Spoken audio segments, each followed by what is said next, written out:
2011లో కాంగ్రెస్ ప్రభుత్వం ఏదైతే తప్పు చేసిందో ఆనాడు 4500 కోట్లు ఖర్చు పెట్టి కులగణన చేస్తామని ఏదైతే చెప్పినరో చేయకుండా మోసం చేసిరో అచ్చంగా అదే పద్ధతిలో ఇవాళ 11,000 కోట్లు ఖర్చు పెట్టి భారతీయ జనతా పార్టీ కూడా అదే పని చేస్తుంది. అంటే ఏందన్నట్టు ఆ భూతం లెక్క కులాల పేర్లు రాసుకుంటూనే ఉండుర్రి, లెక్క పెడుతూనే ఉండుర్రి, ఎవ్వరికి సర్టిఫికెట్ రాదు, ఎవ్వరికి రిజర్వేషన్ రాదు.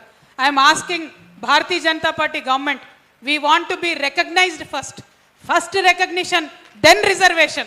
If you are not recognized in this country, if you cannot count me in as a part of the citizens of this country, how will you give me any recognition? How will you give me any reservation? నాకు వచ్చే benefits తర్వాత ముందు నన్ను గుర్తించు, నన్ను లెక్కబెట్టు. నువ్వు నన్ను లెక్కనే పెడతలేవంటే నేనంటే నీకు లెక్కలేనట్టే కదా. ఈ విషయం ఇవాళ ప్రతి ఒక్క కమ్యూనిటీ వాళ్ళం ఆలోచించుకోవాలి.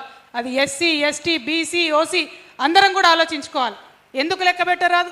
బిగ్ డేటా జరుగుతుంది, ఆర్టిఫిషియల్ ఇంటెలిజెన్స్ వచ్చింది, 1000 కోట్ల లెక్కలు ఒక్క నిమిషంలో చేసే పెద్ద పెద్ద కంప్యూటర్లు వచ్చినాయి. మరి దేశ జనాభా లెక్క పెట్టరాదా? ఒక పద్ధతిగా లెక్క పెట్టరాదా?